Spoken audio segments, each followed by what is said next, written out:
America তার সাম্রাজ্যবাদী তৎপরতাকে বাস্তবায়নের লক্ষ্যে এক ধরনের অপতৎপরতা চালায়, সেটা অনেক সময় এমন লেভেল থেকে হয় যেটা অনেক সময় আমরা উপলব্ধিও করি না। শতাধিক মামলা দেওয়ার মতো অনেক বিষয় এখানে জুড়েছে। ফলে আমাদের স্কুলে, কলেজে, ইউনিভার্সিটিতে বিভিন্ন জায়গাতেই ইসলাম চর্চা, ধর্মীয় চর্চা কিংবা নিজে মুসলিম এই বিষয়টা পরিচয় দেওয়াটাও আমাদের অনেক যুবক ভাইদের জন্য এক ধরনের পেরেশানিকর বিষয় হয়ে দাঁড়িয়েছিল।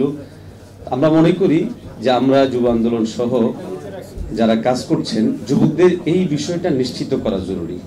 দ্বিতীয় হচ্ছে, আমাদের যুবকদের স্পিডকে কাজে লাগিয়ে অনেক সময় অনেক ধরনের শক্তি কাজ করার চেষ্টা করে, এবং আমরা দেখেছি যে আমাদের বাংলাদেশকে নিয়ে বরাবরই টানাপোড়েন ছিল। সাম্রাজ্যবাদী শক্তি, আধিপত্যবাদীদের বিভিন্ন ধরনের তৎপরতা ছিল। তো ইদানিং সময়ে যে বিষয়টা বারবার আওয়াজে আসে সেটা হচ্ছে সাম্রাজ্যবাদের আগ্রাসনের একটা ভয় কিন্তু আমাদের বারবার কাজ করছে। এবং আমরা দেখেছি পাকিস্তান, আফগানিস্তান সহ পৃথিবীর যে কোনো জায়গায় আমেরিকা তার সাম্রাজ্যবাদী তৎপরতাকে বাস্তবায়নের লক্ষ্যে এক ধরনের অপতৎপরতা চালায়, সেটা অনেক সময় এমন লেভেল থেকে হয় যেটা অনেক সময় আমরা উপলব্ধিও করি না। সেক্ষেত্রে দেখা যায় তারা তাদের জায়গা থেকে বেশ কিছু লোকবল যুক্ত করে, যারা ওই দেশীয় বিভিন্ন চলমান যে সমস্ত রাজনৈতিক শক্তি আছে কিংবা সম্ভাব্য রাজনৈতিক শক্তি আছে সেগুলোকে নস্যাৎ করার জন্য বিভিন্ন ধরনের ইস্যু তৈরি করে।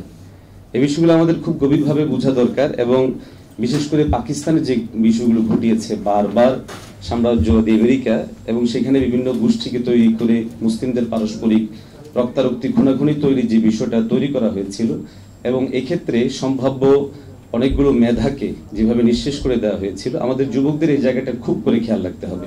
আমাদের স্পিডকে যেন অপজায়গায় কে ব্যবহার করতে না পারে, এই জায়গাটা আমরা আমাদের যুবকদের জানমাল নিরাপত্তার পাশাপাশি তাদের মেধার মূল্যায়নটা জন্য এবং তাদের মেধা যেন অন্যায় কোথাও ব্যবহার না হয়, এটা আমাদের নিশ্চিত করা জরুরি। আরেকটা বিষয় যেটা আমি আমাদের আলোচনার বাইরে গিয়ে বলবো সেটা হচ্ছে যুবকদের একটা বড় সমস্যা ভাই বেকারত্বের।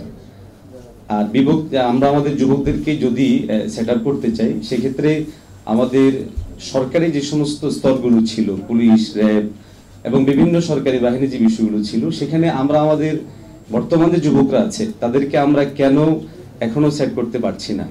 অথচ এটা আমাদের জন্য খুব জরুরি। আমাদের দেশকে স্থিতিশীল করতে, আগামীর কোনো সম্ভাব্য কোনো বিপ্লবকে ঠেকাতে অথবা কোনো ধরনের সন্ত্রাসী কার্যক্রমকে ঠেকাতে ভিতর থেকে কোনো নতুনভাবে কোনো আন্দোলন যেন জাগতে না পারে, এই জন্য বিগত 15 বছরে ফেসিস্ট তার এই তৎপরতাকে প্রতিষ্ঠিত রাখার জন্য যে কাজগুলো করেছিল, এর বড় একটা অংশ ছিল নিজেদের লোক। আমরা দেখেছি যে কাউকে সরকারি কোথাও নিয়োগ দিতে হলে তার বাবার ডাটা পর্যন্ত দেখা হয়েছে, দাদা ডাটা পর্যন্ত দেখা হয়েছে। অতএব এই সময়ের মধ্যে নিয়োগ পাওয়া বিভিন্ন সেক্টরে, চাই সেটা সরকারি হোক কিংবা বেসরকারি হোক, এই জায়গাগুলোতে যেন আমরা গ্রাম্য ভাষায় যেটা বলি যে ছাঁকুনি দিয়ে করা, এভাবে করে আমাদের নতুন যারা তরুণরা এখনো বেকার আছে, যুবকরা বেকার আছে, আমি আপনাদের কাছে আশাবাদ ব্যক্ত করব তাদেরকে আপনারা এই জায়গাটায় যারা সমস্যা জর্জরিত এবং অপরাধী তাদেরকে চিহ্নিত করে, হয়তো একটু সময় নেবে কিন্তু আমাদের আওয়াজটা ওঠা উচিত যে বিগত 15 বছরে যারা